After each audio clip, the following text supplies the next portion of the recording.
श्री शिवाय नमस्तुभ्यम दोस्तों। आप सभी लोगों को 2024 नव वर्ष की बहुत बहुत हार्दिक शुभकामनाएं।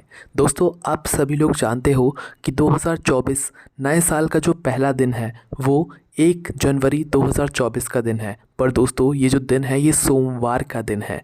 अब दोस्तों, सोमवार का दिन है तो कई सारे लोगों के मन में ये प्रश्न ज़रूर आ रहा होगा, क्या 2024 नए साल की पहली तारीख को जो सोमवार है, क्या इस दिन अष्टमी पड़ रही है?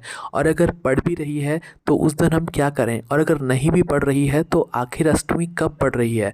इसका जवाब हम आपको देने वाले हैं, क्योंकि अगर आप लोग इसमें कन्फ्यूज़ हो गए और आप लोगों ने इस दिन कोई सा सोमवार की अष्टमी वाला उपाय कर लिया और आप उसके फल का इंतज़ार करोगे तो भाई वो फल नहीं मिलेगा, क्योंकि दोस्तों उस दिन सोमवार की अष्टमी होना भी चाहिए। अब दोस्तों, बात करते हैं 2024 साल की पहली तारीख के बारे में, मतलब 2024 साल में जो पहला दिन आने वाला है उसके बारे में।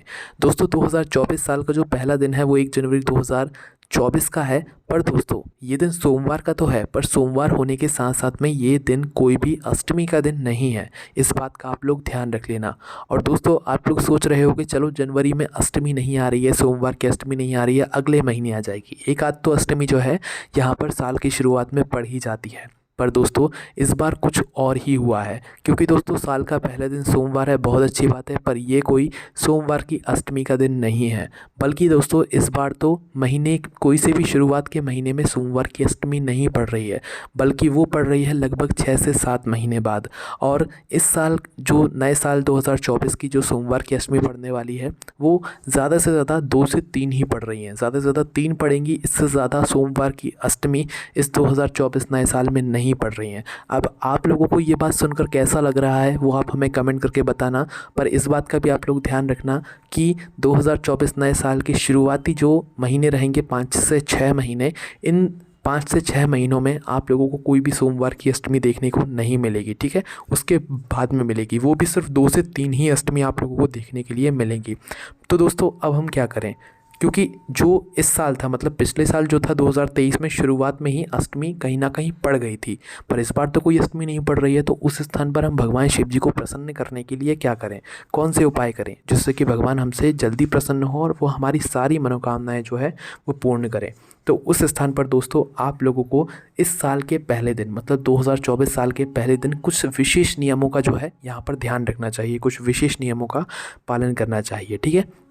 तो हम आपको बताते हैं। देखिए, सबसे पहली चीज़, अगर आप अपने घर में कुत्ता पाल कर रखते हैं, क्या कुत्ता जो डॉग होता है वो, अगर घर में कुत्ता पाल के रखते हैं तो भाई आप लोगों को उसको घर से बाहर कर देना है। क्यों कर देना है? क्योंकि कुत्ते का जो स्थान होता है आपके घर में, जो अगर कुत्ता रहता है, डॉग रहता है, उसका जो स्थान होता है वो घर से बाहर रहता है। आप उसकी बाहर सेवा कीजिए, उसको रोटी दीजिए, खाना दीजिए, कोई दिक्कत नहीं है, पर घर के अंदर कुत्ता नहीं आना चाहिए। अगर आपको घर के अंदर कुछ रखना ही है तो गौ माता को रखिए, क्योंकि गौ माता में कितने कोटि देवी देवताओं का वास रहता है। और जो गौ माता होती है उसके, मतलब आप लोग जानते ही हैं कि गौमूत्र और गोबर में कितनी ज़्यादा शक्ति रहती है। गौमूत्र में कितनी शक्ति रहती है कि वो किसी भी बड़ी से बड़ी बीमारी को तक ख़त्म कर देती है, ठीक है? उसके बाद में गोबर की बात करें तो गाय जहाँ पे गोबर करती है वहाँ लक्ष्मी जी का वास हो जाता है। तो आप खुद ही सोच सकते हैं कि भाई अगर आप घर में गाय रखते हैं तो आपके लिए कितने ज़्यादा फ़ायदे हैं। और दोस्तों, कुत्ता अगर आपके घर में रखते हैं ना आप लोग, तो अगर आप अपने घर में पूजन भी करते होंगे ना तो उसका आपको पूर्ण फल मिल ही नहीं सकता, है ना? तो इसीलिए अगर आप अपने पूजा का पूर्ण फल लेना चाहते हैं, भगवान को प्रसन्न करना चाहते हैं, तो कुत्ते का स्थान घर से बाहर रख दीजिए। घर के अंदर आपका कुत्ता नहीं आना चाहिए। और कई सारे लोगों के घर में तो कुत्ते बिल्कुल रसोई घर तक घुस जाते हैं, बहुत गलत बात होती है, ऐसा बिल्कुल भी नहीं होना चाहिए, ठीक है? भले ही आप कोई सा कुत्ता रखो, आप समझदार कुत्ता रखो, पर कुत्ते का स्थान घर के बाहर होता है, गाय माता, गौ माता का स्थान घर के अंदर होता है, ठीक है? तो इस बात का आप लोगों को आज से ही जो है मतलब ध्यान रख लेना है, और हो सके तो इसका पालन भी आप लोगों को ज़रूर कर लेना है। उसके बाद में दोस्तों, अब हम आपको बताते हैं एक ऐसा नियम जो कि आपको आज से ही चालू कर देना है, नए साल के पहले दिन से ही, जिससे कि आपके आने वाले कुछ जो महीने रहेंगे वो आपके लिए बहुत ज़्यादा अच्छे रहेंगे। तो देखिए, सुबह शाम अगर हो सके तो आप अपने घर में कपूर को जलाकर, एक मतलब धूनी जो होती है ना वो ज़रूर किया कीजिए।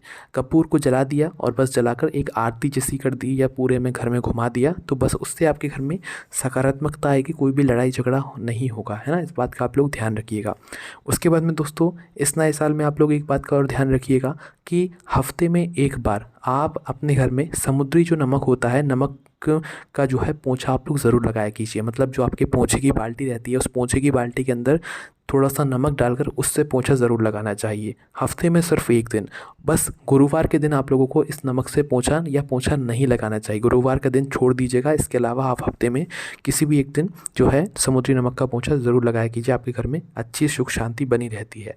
उसके बाद में दोस्तों, अगर आपके घर में मकड़ी के जाले बहुत ज़्यादा लग रहे हैं, जाले कहीं ना कहीं लटकते ही रहते हैं, तो भाई अपने घर के मकड़ी के जालों को सुधार लेना, मकड़ी के जालों को साफ़ करते रहना। घर में अगर मकड़ी के जाले लगते हैं तो ये अच्छा नहीं माना जाता है, ठीक है। उसके बाद में दोस्तों, बहुत सारे लोगों के घर होते हैं, घर के कमरे होते हैं और घर के कमरों पर आ जाती है दरारें। तो अगर आपके भी कमरे में दरार आ गई है, घर में दरार आ गई है, तो भाई आप उसको ठीक करा लें, क्योंकि घर में जब दरार आती है, दीवारों पर दरार आती है और वो हमेशा हमें दिखती रहती है, तो हमारे घर परिवार में भी दरार आ जाती है। तो इसलिए आप कोशिश करें कि उसको किसी तरह से छुपा दें या तो उसको भरवा दें। वो दरार दिखनी नहीं चाहिए, इस बात का आप लोगों को ध्यान रख लेना है। उसके बाद में दोस्तों, बात करते हैं आपके घर के झाड़ू की। झाड़ू को आप लोगों को, बहुत लोग नहीं उतना जानते हैं कि झाड़ू के अंदर माता लक्ष्मी जी का स्थान रहता है। माता लक्ष्मी जी का जब झाड़ू के अंदर स्थान रहता है तो आप खुद सोच सकते हो कि हमें झाड़ू का कितना आदर और सम्मान करना चाहिए। आदर और सम्मान कैसे करना चाहिए? झाड़ू को सबसे पहली चीज़ तो आपको छुपा कर रखना चाहिए। कभी भी किसी के सामने आपको झाड़ू नहीं रखना चाहिए, चाहे वो आप खुद ही क्यों ना हो। आपको खुद भी आते जाते आपके घर का झाड़ू नहीं दिखना चाहिए। ऐसी जगह पर आपको अपने घर का झाड़ू छुपा कर रखना चाहिए। देखो, कुछ स्थान है जहाँ पर आपको झाड़ू नहीं भी रखना चाहिए, जैसे कि रसोई घर है। रसोई घर में आपको झाड़ू नहीं रखना चाहिए। तो अगर आप लोगों के घर में भी कोई मेहमान आते हैं और आपके भी घर में कोई हॉल बना हुआ है, अगर आप वहाँ पर झाड़ू रखते हैं तो वहाँ पर भी नहीं रखना है। आप जिस कमरे में सोते हैं वहाँ पर भी झाड़ू नहीं रखना है। झाड़ू का एक अच्छा सा स्थान देखना है जहाँ पर आपकी नज़र ना पड़ती हो, या किसी घर परिवार या बाहर वाले की नज़र ना पड़ सके।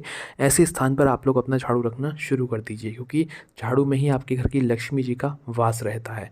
उसके बाद में दोस्तों, साल का पहला दिन सोमवार का रहेगा, तो नियम बना लेना, मात्र सोमवार के सोमवार पूरे साल भर आप नियम बनाकर चलना कि सोमवार के सोमवार एक गोल बाती का शुद्ध देसी गाय के घी का दीपक आप बेलपत्र के पेड़ के नीचे ज़रूर लगाने जाओगे। प्रति सोमवार को, हर सोमवार को, रोज़ जाओ मत जाओ फ़र्क नहीं पड़ता, पर सोमवार के सोमवार अगर आप लोग शाम के समय प्रतिदिन किसी भी बेलपत्र के पेड़ के नीचे दीपक लगाने जाते हो, तो इससे आपके घर में माता लक्ष्मी जी की कृपा होती है और आपके घर में पैसा बढ़ता है, धन बढ़ता है। कभी भी पैसों की, धन की कमी नहीं आती है, ठीक है। इस बात का भी आप लोगों को ध्यान रखना है और ये उपाय भी आप हो सके तो एक नियम के साथ आप ज़रूर कर सकते हैं। उसके बाद में दोस्तों, आप लोगों के घर में क्या होता है, कमरा होता है, कमरे के अंदर एक ऐसी चीज़ रखी हुई होती है जिसमें आप अपना चेहरा देखते हो, मतलब कांच रखा हुआ होता है। तो बस वो कांच तो रखे रहने दो, बस इस बात का ध्यान रखना है कि आपका पलंग है, आपके पलंग की जो तस्वीर है वो आपके कांच में नहीं दिखनी चाहिए। या आप सो रहे हों और सोते हुए आप अपने आप को कांच में देख पा रहे हैं, तो ये भी नहीं होना चाहिए। कांच को ऐसे स्थान पर रखो जहाँ पर आप ना सोते हुए देखो, ना आपका पलंग उसमें दिखे। थोड़ा सा अलग जगह पर रखना। कई सारे लोगों के घर में ये गलतियाँ होती हैं, तो भाई इसीलिए हमने आपको ये बात भी बता दी है। उसके बाद में दोस्तों, आपके घर की किचन में आप बहुत सारी गलतियां करते हो, जैसे कि माताएं बहनें, कई सारी माताएं बहनें, हम सबकी बात नहीं करेंगे, बहुत ही कम होंगी, जो कि अपने ही घर में चप्पल पहनकर घूमती हैं। चप्पल भले ही वो घर की हों चाहे बाहर की हों, कोई सी हों, घर में चप्पल पहनकर आपको बिल्कुल नहीं घूमना है। चप्पलों को बिल्कुल घर के बाहर रखना है। चाहे ठंड हो, चाहे गर्मी हो, चाहे कुछ हो, अपने घर में चप्पल नहीं पहनना है। और सबसे बड़ी बात, रसोई घर में पहन कर जाओगे तो ना आपका खाना मतलब कोई स्वीकार करेगा। अगर आप भगवान के लिए कुछ बना रहे हैं तो वो कभी स्वीकार नहीं करेंगे अगर आप अपने पैर में कुछ पहनकर जो है यहाँ पर भोजन बना रहे हो। तो इस बात का भी आप लोगों को ध्यान रखना है, ठीक है। उसके बाद में दोस्तों, आप जो खाना खाते हैं ना, उस खाने में, उस थाली में कभी भी आपको जूठन नहीं छोड़ना चाहिए। आप जितना खाना ले रहे हैं उतना ही लें, उतना ही खाएं। आप ज़्यादा एक साथ ना भर लें, थोड़ा थोड़ा करके खा लें, पर खाने को बिल्कुल भी फेंके ना, है ना। उसके बाद में दोस्तों, कई सारे लोग शादियों में जाते हैं तो शादियों में ज़्यादा खाना एकदम से ले लेते हैं, फिर उनसे खपता नहीं है तो वो फेंक देते हैं। तो वहाँ पर भी ये बात लागू होती है कि आप अगर किसी शादी में जा रहे हो, तो शादी में जा रहे हो तो इस बात का ध्यान रखना है, थोड़ा थोड़ा लेकर खा लो, कहीं नहीं भग रहा है। थोड़ा थोड़ा लेकर खाओगे तो आपसे खप भी जाएगा, और एक साथ लेकर खाओगे तो अगर आप उस खाने को फेंकोगे तो ये आपके ऊपर कहीं ना कहीं पाप लगेगा। अन्न का कभी हमें अपमान नहीं करना चाहिए, जितना खावे उतना ही लेना चाहिए। उसके बाद में दोस्तों, आप माताएं बहनें इस बात का ध्यान रखें कि वो अपने घर में कभी भी रात्रि में छूटे जो बर्तन होते हैं उन्हें बिना धोए ना सोएं। अगर आपने रात में भोजन किया, रात में खाना खाया, उसके बाद में आपके जो झूठे बर्तन हैं उनको पहले धो लें, अच्छे से साफ़ करके पूरे घर के बर्तनों को धोकर साफ़ कर रख दें, उसके बाद ही सोएं। कभी भी झूठे बर्तनों को रख कर अपने घर में के रसोई घर में रख कर ना सोएं। इससे आपके घर में बहुत बुरी नेगेटिव एनर्जी जो है यहाँ पर आ जाती है। इस बात का आप लोगों को यहाँ पर ध्यान रखना है ना। उसके बाद में दोस्तों जो भोजन आप लोग करते हैं ना, वो भोजन आप लोगों को ज़मीन पर बैठकर करना चाहिए। कई सारे लोग आजकल फ़ैशन में डाइनिंग टेबल पर यहाँ पर भोजन बैठकर करते हैं, कई सारे लोग पलंग पर बैठकर भोजन करते हैं, कई सारे लोग अलग अलग जगहों पर बैठकर भोजन करते हैं। पर दोस्तों आप लोगों को सिर्फ़ और सिर्फ ज़मीन पर बैठकर, ज़मीन पर आसन लगाकर ही भोजन करना चाहिए। ना पलंग पर बैठकर भोजन करना चाहिए, ना सोफ़े पर बैठकर भोजन नहीं ना करना चाहिए, ना ही किसी स्थान पर बैठकर ऐसे भोजन करना चाहिए। ज़मीन पर बैठकर भोजन करोगे तो भगवान भी प्रसन्न होंगे, अन्नदाता भी प्रसन्न होंगे और आपके साथ भी, आपके शरीर के लिए भी वो सब बहुत ज़्यादा अच्छा होगा। ठीक है, तो दोस्तों आप लोगों को हमने ये सारे विशेष नियम बताए हैं, जिन नियमों का पालन आप लोग पहले दिन से करना चालू कर दो, जिससे कि इस बार सोमवार की अष्टमी तो नहीं पड़ी है, पर सोमवार के दिन ही से अगर आप लोग इन नियमों का पालन करना शुरू कर देते हो तो आपके आने वाले जो कुछ महीने हैं ना, वो आपके लिए बहुत ही ज़्यादा अच्छे रहेंगे और आपको जो भी दुख और परेशानी आने वाली होंगी वो दूर हो जाएंगी। बाकी दोस्तों कोई भी कोई समस्या या परेशानी आती है आप हमसे कमेंट करके पूछ सकते हैं। ओम नमः शिवाय, जय भोले बाबा, श्री शिवाय।